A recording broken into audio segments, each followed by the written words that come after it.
주님을 사랑하시 아멘 합시다. 서로 인사에 잘 오셨어요. 반갑습니다. 환영합니다. 고맙습니다. 우리 김희정 집사님 오래간만에 오셨어요. 반갑습니다. 박수로 한번 우리 김희정 집사 오셨어요. 고맙습니다. 환영합니다. 우리가 지난주에요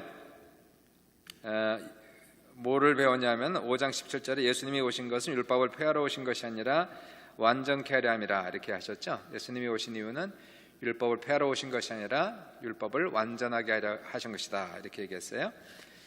그래서 구약의 불완전한 율법을 예수님께서 완전하게 하셨다 이렇게 아셔야 됩니다.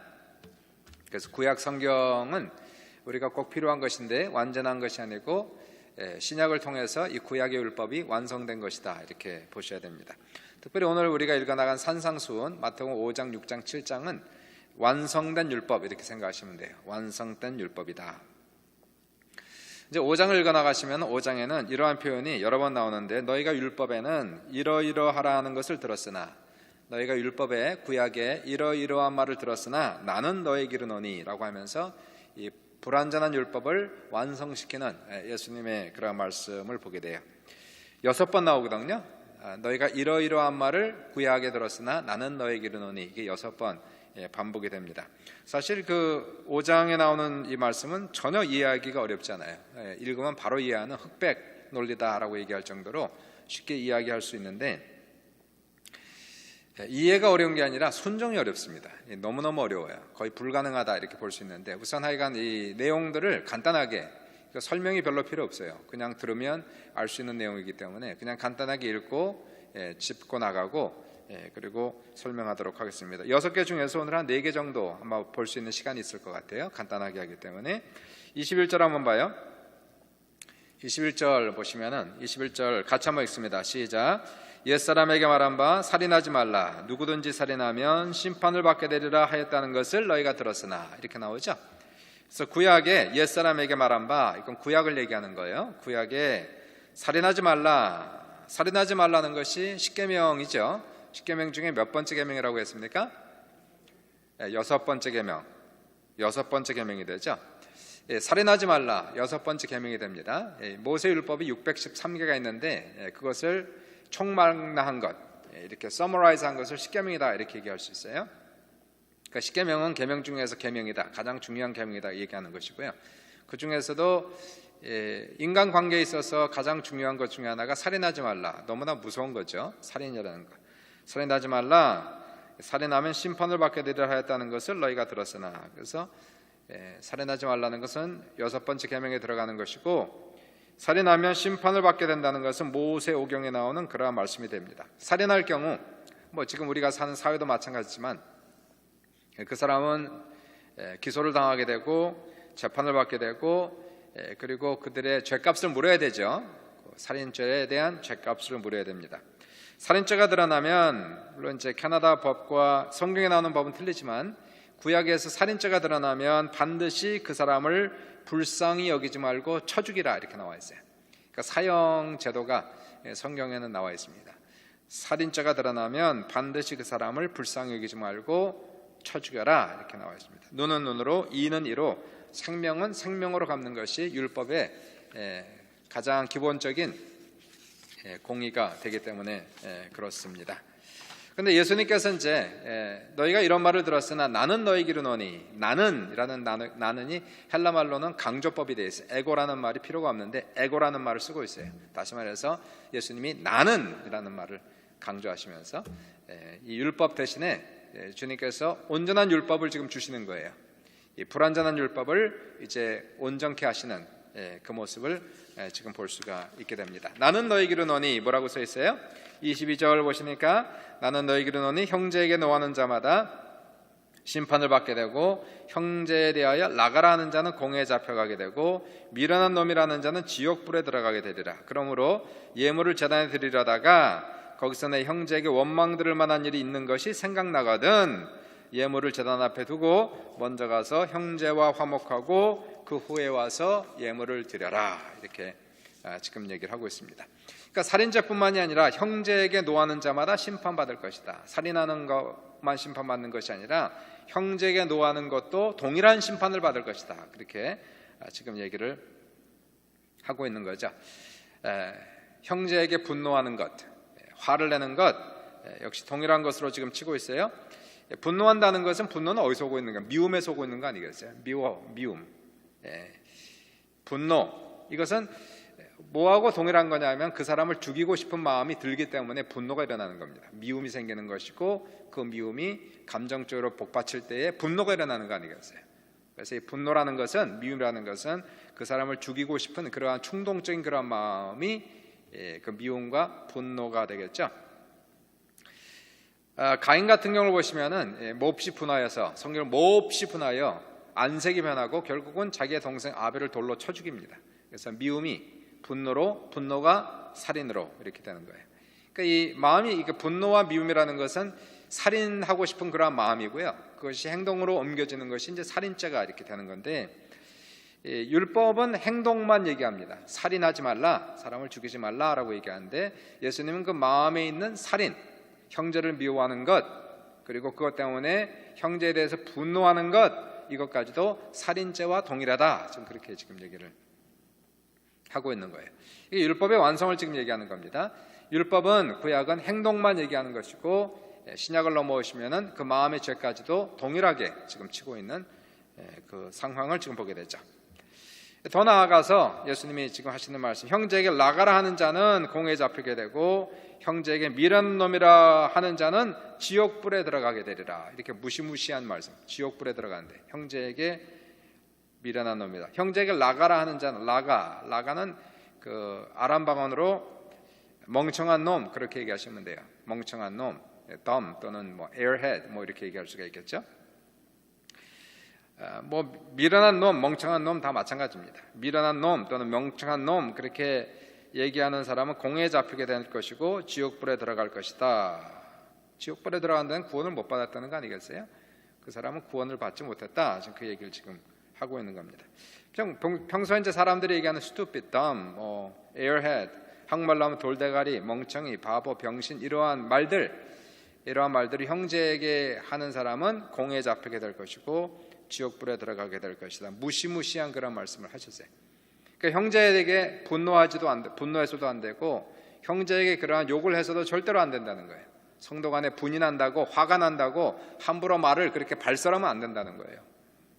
남편과 아내 사이에서도, 자식에게도, 부모에게도, 어떠한 누구에게도, 형제들에게는 결코 마음의 미움이 솟아난다고, 분노가 치민다고, 화가 난다고 함부로 형제에게 멍청한 놈, 바보, 돌대가리 이러한 말을 하는 사람은 공회에 잡히게 될 것이고 그리고 지옥불에 들어가게 될 것이다. 그렇게 지금 얘기를 하고 있어요. 지금 율법의 완성을 얘기하는 겁니다.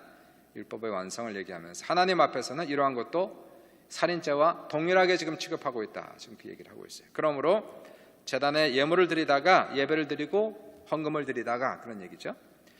제단에 예물을 드리다가 형제에게 원망 들을 만한 일이 있는 줄 생각나거든, 생각이 나는 거예요. 말씀을 듣다가도 생각이 날 수 있죠. 성령님의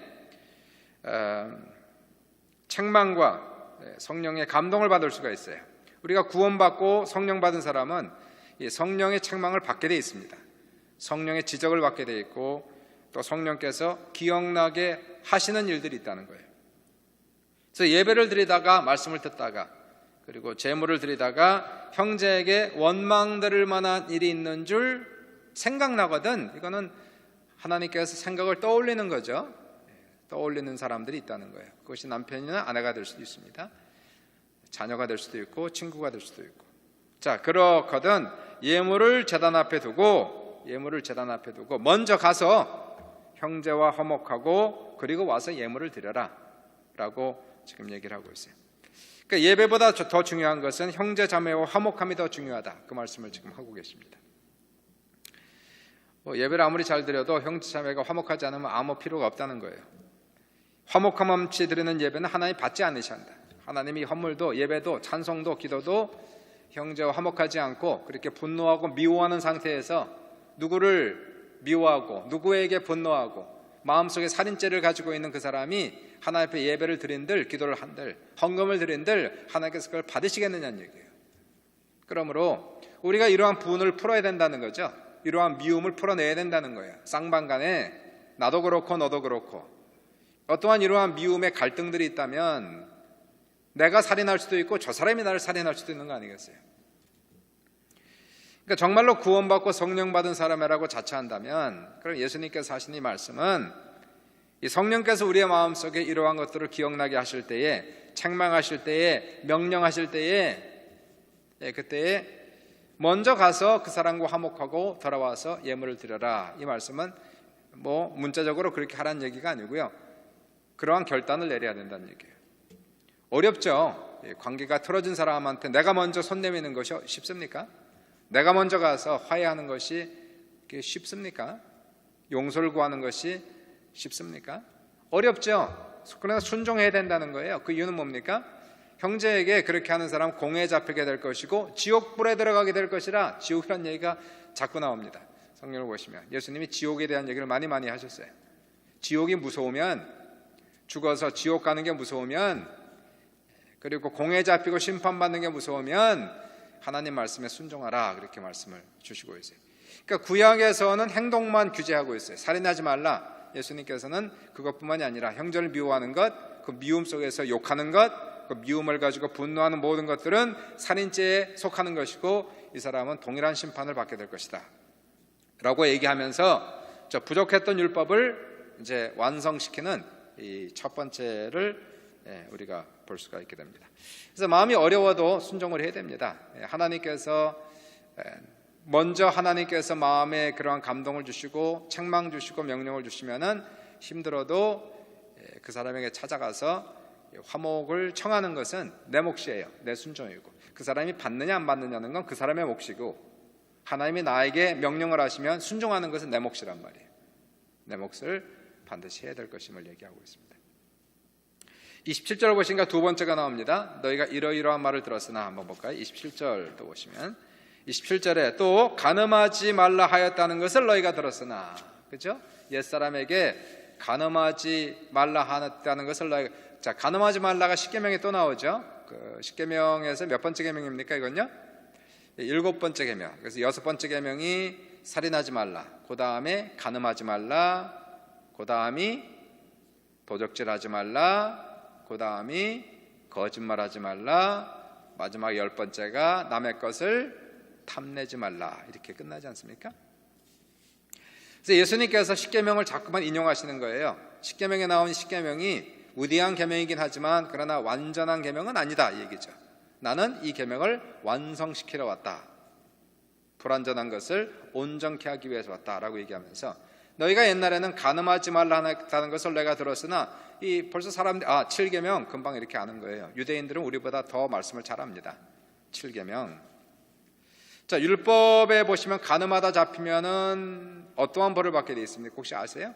간음하다가 잡힐 경우에는 돌로 쳐 죽이게 돼 있어요. 그렇죠? 돌로 쳐. 그래서 요한복음 7장을 보시면 7장입니까? 8장입니까? 거기 보시면 8장이네요. 8장 1절 이하를 보시면 현장에서 간음하다 잡힌 여인을 끌고 오지 않습니까? 그러면서 예수님께 막 추궁하지 않습니까? 율법에는 이러한 여자는 돌로 치라 하였거든 선생은 어떻게 하시겠습니까? 이렇게 얘기하지 않습니까?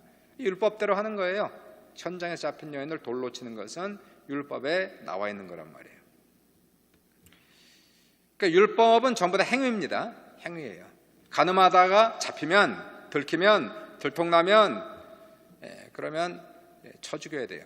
그러니까 율법적으로 보면은 간음을 하려면 끝까지 꼬리가 잡히면 안 된다, 그런 뜻이겠죠. 그죠? 행위만 얘기하고 있으니까 그런 거예요. 근데 예수님이 하시는 말씀은 그걸 완전하게 하십니다. 나는 너에게 이르노니, 28절에 뭐라고 얘기하고 있어요? 음욕을 품고 여자를 보는 자마다 마음에 입이 간음하였다. 행위로 간음한 것이나 이미 여자를 보고 음욕을 품어서 마음에 간음한 것이나 율법적으로 볼 때에는 차이가 있겠죠. 현장에 잡히지 않았으니까 징벌을 받지 않고 돌에 맞지 않겠지만 하나님 앞에서는 그놈이 그놈이다, 그 얘기하는 거예요.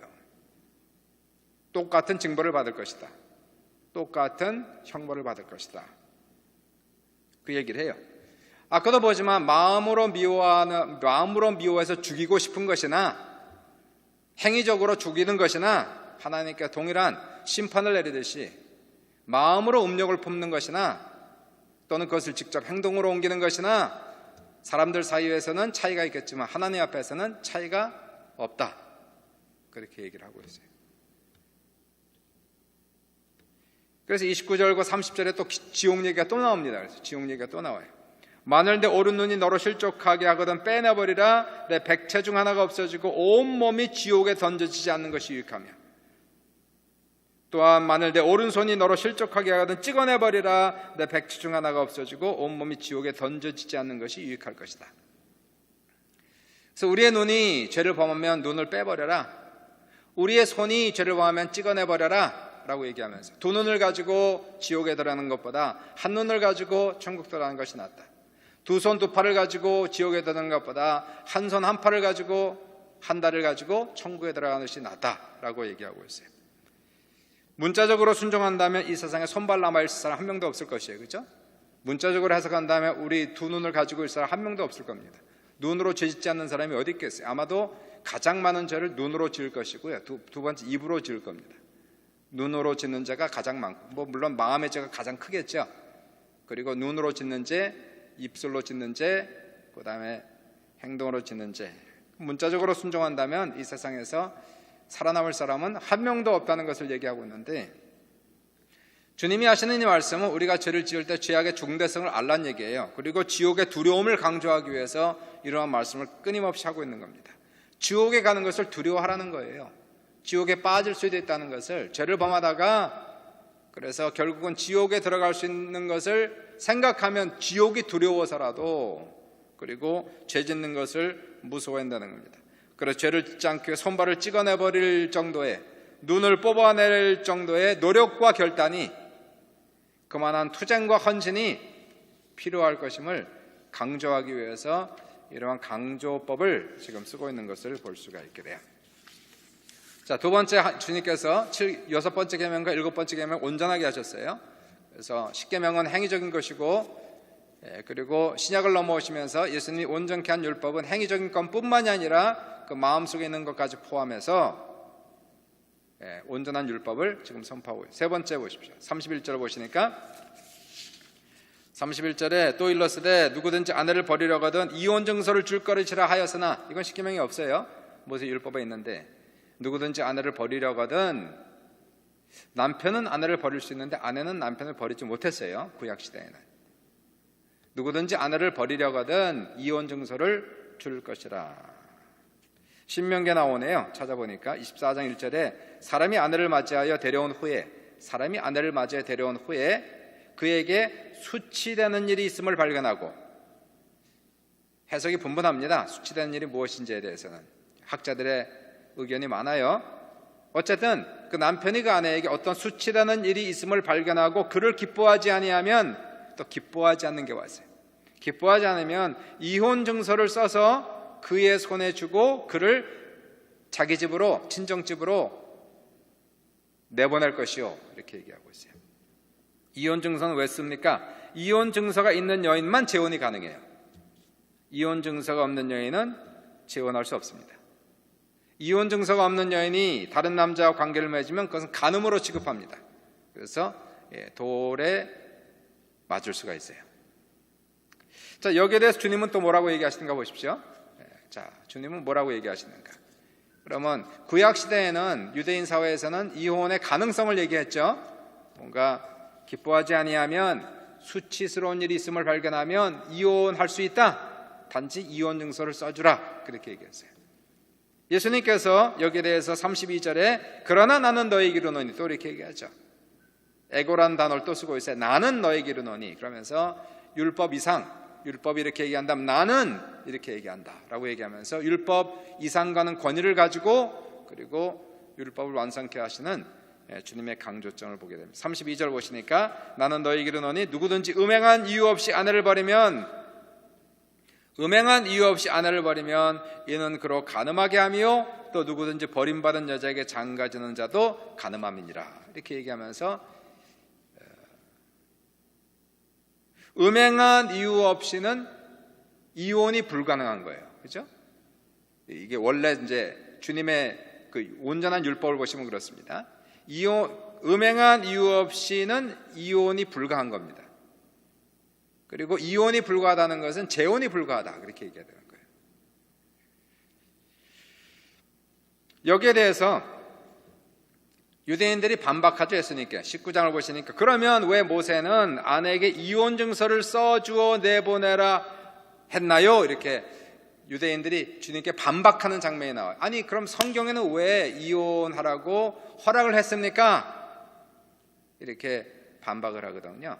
그랬더니 예수님께서 마태복음 19장 8절 9절에 그 이유를 얘기하세요. 그 이유는 모세가 너희 마음의 완악함 때문에 아내 버림을 허락하였거니와 본래는 그렇지 아니하니라, 이렇게 얘기해요. 원래는 이혼이 불가한 거였다. 그러나 사회가 악하다 보니까, 인간이 악하다 보니까 모세를 통해서 하나님이 허락했을 뿐이다, 이렇게 얘기하는 겁니다.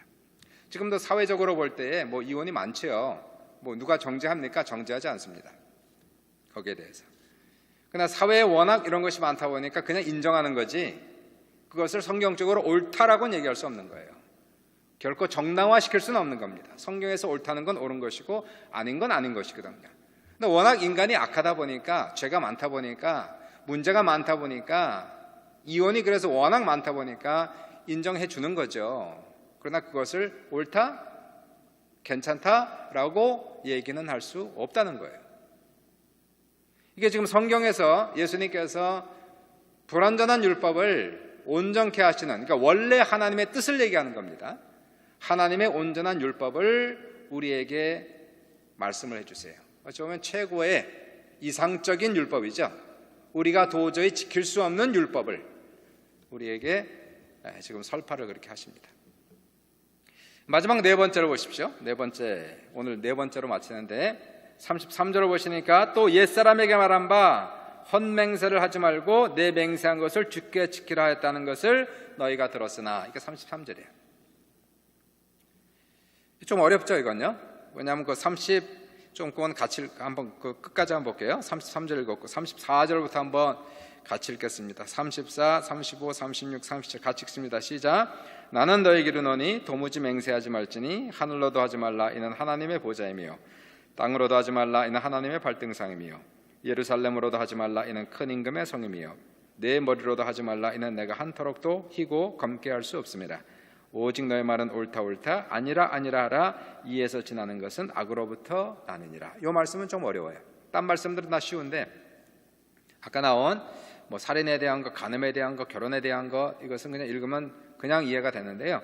이 말씀은 무슨 뜻인지 조금 어려워서 해석이 좀 필요합니다. 33절에 옛사람에게 말한 바 헛맹세하지 말고 내 맹상을 주께 지키라 했다는 것을 너희가 들었으나, 이것도 십계명은 아니고요. 모세 오경을 보시면은 레위기 19장 12절에 하나님의 이름으로 거짓 맹세하지 말라 경고하는 장면이 나와요. 하나님의 이름으로 거짓 맹세하지 말라. 맹세에 문제가 있습니다. 맹세는 영어로 oath라고 하죠. swear on oath 이렇게 얘기합니다. 한국보다도 이제 북미 사회는 반드시 맹세를 해야 되는 일이 많아요. 살다 보면은 이 사회가 맹세할 일이 엄청나게 많고요. 그 다음에 많은 문서들도 보시면 맹세해야 되는 문서들이 많이 있어요. sworn document라고 해서 swear를 해야 되는, 맹세한다는 거, 맹세한 문서들이 많단 말이에요. 맹세하지 않으면 문서화될 수 없는 것들이 상당히 많이 있습니다. 그러면 이 말씀대로 하면 아무것도 우리가 사인할 수가 없는 거예요. 다큐멘트에 사인을 못하게 돼 있어요. 시민권을 딸 때 맹세하지 않으면 시민권 못 땁니다. 군대 갈 때 맹세하지 않으면 군대 못 가요. 이 나라는 그래요. 의사가 될 때 히포크라테스 맹세하지 않으면 의사가 되지 못합니다. 올림픽 경기할 때 올림픽 정신을 따를 것을 맹세하지 않으면 올림픽 경기 뛰지 못합니다. 법정에서 증인 선서할 때 맹세하지 않으면 또는 약속하지 않으면 증인 선서 못합니다. 결혼할 때 신랑 신부가 하나님 앞에서 서약합니다. 장로 장립할 때, 권사 장립할 때 하나님 앞에서 서약합니다. 그럼 그 차이가 뭐예요? 맹세는 뭐고 서약은 뭐고 약속은 뭡니까? 약속은 약속이죠. 내가 이렇게 하겠다라고 하는 promise가 이제 약속이 되겠고, 맹세는 뭐냐면 맹세도 약속이에요. 약속하는 겁니다. 조금 차이가 나는 것은 맹세도 약속은 약속인데 맹세는 나보다 더 높으신 분을 증인으로 세워놓고 약속하는 거예요. 그게 맹세예요. 약속은 그냥 내가 약속하는 거야. 내가 그렇게 할게. I promise. 꼭 그때 갈게. 이렇게 그냥 누구 증인 없이 그냥 약속하는 건데, 맹세는 하나님의 이름으로 맹세합니다. 이건 뭐냐면은 하나님을 나의 증인으로 세워놓고 나의 약속합니다. 그렇게 얘기해야 되는 거예요. 나보다 훨씬 더 크신 분을 내 증인으로 세워놓고 약속을 지금 하는 거예요. 그러니까 지금 하나님이 내 증인 됐다는 것은 내가 하는 말에는 일초에 거짓말도 없다는 것을 하나님의 이름으로 하나님을 내 증인으로 세워서 내가 약속합니다. 이게 지금 맹세가 되는 거예요. 서약은 뭡니까? 하나님 앞에 서약합니다. 서약도 맹세 중에 하나예요. 하나님의 이름으로 하는 거기 때문에. 그러니까 저도 그렇고 여러분도 그렇고 사실상은 목회자가 될 때에 장로가 될 때 다 서약하고 하나님 앞에 맹세하고 된 거예요.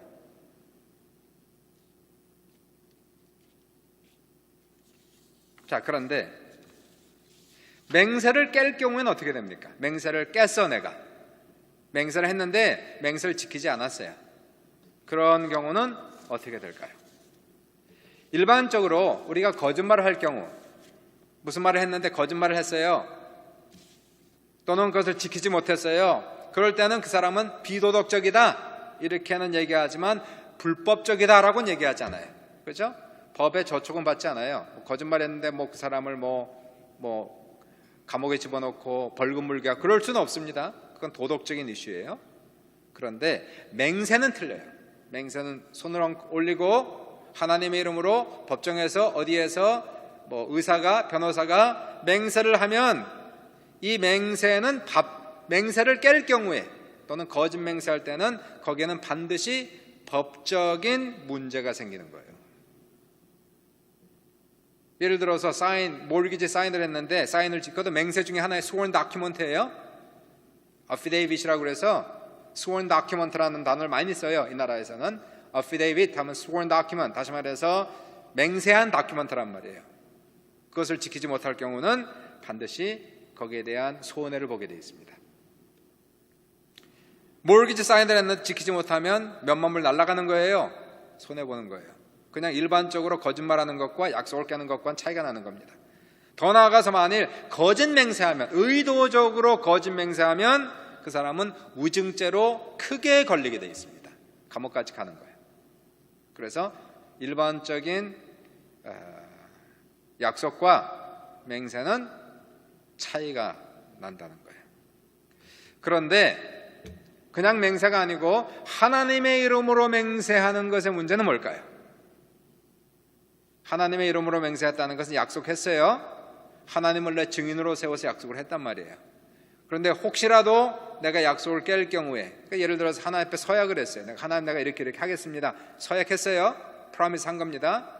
또는 하나님의 이름으로 내가 맹세했어요. 거짓말로 했어요. 예를 들어서. 그러면 법적인 문제가 있을 뿐만이 아니고 손해를 볼 뿐만이 아니라 하나님의 이름으로 하나님을 내 증인으로 세워서 맹세를 했기 때문에 무슨 문제가 생길까요? 하나님의 이름을 망령때 일컬었기에 이 사람은 하나님의 저주와 심판이 있을 것이다 라는 의미를 가지고 있는 거예요. 그게 맹세의 무시무시한 내용이 거기에 들어가는 거예요. 특별히 맹세는, 그럼 맹세를 할 때 누구의 이름으로 뭘로 합니까? 나보다 더 큰 분을 가지고 맹세를 하는데 부모의 이름으로 맹세할까요? 뭘로 맹세할까요? 맹세는 구약시대에는 보통 뭘로 맹세하는 겁니까? 구약에서는 항상 하나님의 이름으로 맹세하는 거예요. 내가 하나님의 사심을 가리켜 맹세하노니, 많이 들어보셨죠? 구약성경에 내가 하나님의 사심을 가리켜 맹세하노니 항상 그렇게 나오게 돼 있어요. 그런데 유대인들은 하나님의 이름으로 맹세하는 것을 두려워했어요. 아까 얘기했잖아요. 지키지 못하면 하나님의 저주가 임한다니까, 무시무시하다니까요. 이 사람들이 하나님은 두려워하는 게 있어갖고 하나님의 이름을 대고 맹세하는 것이 한편에서는 너무 황송하고 그분의 이름을 댄다는 것이, 한편으로는 혹시라도 내가 지키지 못할 경우에 하나님의 저주와 심판을 받을까 두려워서 하나님의 이름으로 맹세하지 않고 대신 무엇으로 맹세했어요? 아까 뭐라고 맹세했어요? 뭐예요? 뭐라고 맹세했어요? 34절에 하늘로도 하지 말라. 하늘로 맹세했어요. 또는 땅으로 맹세했어요. 또는 예루살렘으로 맹세했어요. 또는 사람의 머리털로 또는 사람의 이름으로 맹세했어요. 그렇게 되면 하나님 이름으로 하지 않았으니까 혹시 내가 이 약속을 어겼을지라도 거짓 맹세했을지라도 하나님의 이름으로 하지 않았으니까 하나님의 심판은 면할 것이라는 그러한 오산, 그러한 야근 꾀, 이것이 어디서 난다고요? 37절에 이 모든 것들은 악으로부터 난다 이렇게 얘기하는 거예요. 악한 마음이란 얘기지, 쉽게 얘기하면 악한 마음. 자, 그러한 내용 속에서 지금 이 얘기를 지금 하고 있다는 것입니다. 거짓말을 하고도 다시 말해서 하나님의 이름으로 하지 않았으니까, 예를 들어서 내가 저 예루살렘을 두고 맹세하노니 그러면 속으로는 거짓말하고 있는 거죠. 그런데 예수님께서 뭐라고 얘기하세요? 그 모든 것들은 다 하나님의 이름으로 하는 것과 동일한 것이다 얘기하는 거예요. 하늘은 하나님의 집이며 땅은 하나님의 발등상이며 예루살렘은 하나님이 거하는 성이며 사람의 생명은 하나님이 지으신 것이며 그러므로 이 세상에서 어떠한 것으로 맹세해도 그 모든 것은 하나님의 이름으로 맹세한 것과 일반이다. 이렇게 지금 얘기를 하고 있는 거예요.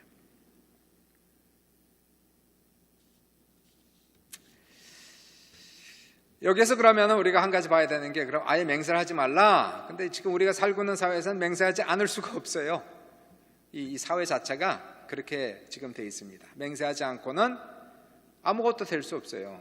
그러면 하지 말라 그러면 하지 말아야 되는 겁니까? 그러나 더 중요한 하나님의 주님의 의미가 있는 거예요. 도대체 뭐를 완성시키려고 하는 겁니까? 그러면 사람에게 거짓이 너무 많은 거예요. 속에 거짓이 너무 많은 거예요. 입술에도 거짓이 있지만 사람 속에 너무나 많은 거짓말이 있단 말이에요. 그것을 맹세라는 것으로 포장하고 있는 거예요. 속은 거짓이 가득하고 겉으로는 맹세하고. 이 말씀은 실질적으로 무슨 말씀을 지금 완성시키고 있는 것이냐면은 아까 얘기했지만 이 6계명 살인하지 말라, 7계명 간음하지 말라, 그 다음에 9계명인 거짓말하지 말라는 계명을 완성시키고 있다는 거예요. 자, 거짓말하지 말라. 지금 9계명을 지금 얘기를 하고 있는 것 아닙니까? 거짓말하지 말라. 그 당시에는 사람들이 자기의 말이 진짜임을 확신하기 위해서, 확실시하기 위해서 일부러 맹세했어요. 내가 예루살렘을 두고 맹세합니다.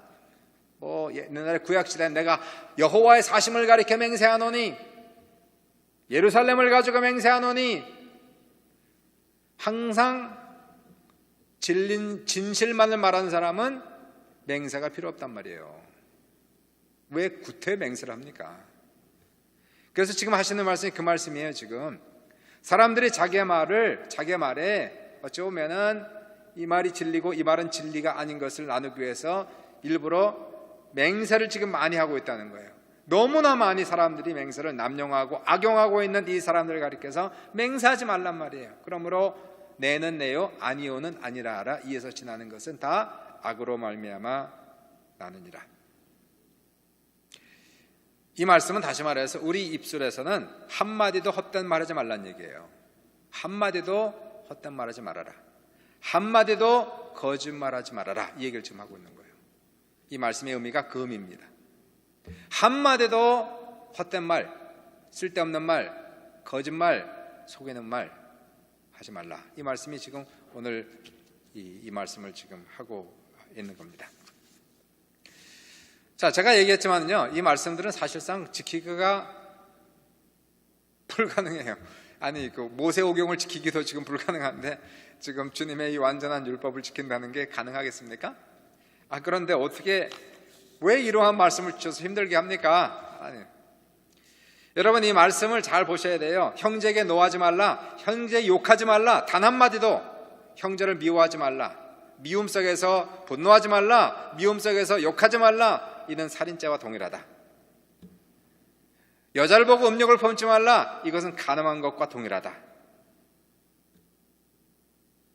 우리가 하는 말을 한마디도 헛된 말이나 거짓이 없이 하라. 네는 네요 아니요는 아니하라라. 사람들이 우리가 하는 말을 100% 믿을 수 있게, 우리의 말에는 실수가 없게 하라. 지금 그 얘기를 지금 하고 있는 거거든요. 어떻게 이렇게 살 수 있습니까? 두 가지 목적이 있어요. 주님께서 율법을 주시는, 온전한 율법을 주신 두 가지 목적이 있습니다. 그것은 구약을 주신 목적과 동일한 목적이에요. 구약을 주신 목적은 뭐였을까요? 두 가지가 있었는데, 첫 번째는 율법의 목적은 첫 번째, 우리의 죄를 드러내기 위함이다 그랬어요. 우리의 죄를 도저히 이렇게 살 수 없어요. 인간은요, 이렇게 사는 게 불가능합니다. 예수님의 그러한 절대적인 율법 아래에서 우리가 얼마나 더러운가를 보여주는 것이 산상수훈이에요. 우리는 도저히 하나님이 주신 이러한 율법에 비하면 너무나 더럽고 추악하며, 그래서 팔복에 보시면 심령이 가난한 자는 복이 있나니 애통하는 자는 복이 있나니, 이러한 하나님의 말씀 앞에 설 때에는 우리는 날마다 애통할 수밖에 없어요. 너무 힘들어요. 가슴을 칠 수밖에 없어요. 자랑할 게 아무것도 없어요. 내놓을 게 아무것도 없어요. 나의 죄밖에는, 나의 더러운 것밖에는. 주님이 너무나 필요해요. 날마다 주님이 없으면 살 수가 없어요. 주님은 오늘도 나의 죄를 용서해 주세요 라고 이 산상수훈은 우리를 예수님께로 데리고 가는 그러한 역할을 해주는 것이 이 산상수훈입니다. 두 번째 목적이 있어요. 율법의 목적과 똑같습니다. 두 번째 목적은, 우리가 이제 구원 받았죠. 그래서 성령을 받았습니다. 우리 인생 속에서 목적이 있어야 되는데, 산상수훈은 우리 신앙생활의 로드맵이 되는 거, 다시 말해서 기독교 영성의 완성이다. 잠깐 이렇게 얘기했어요.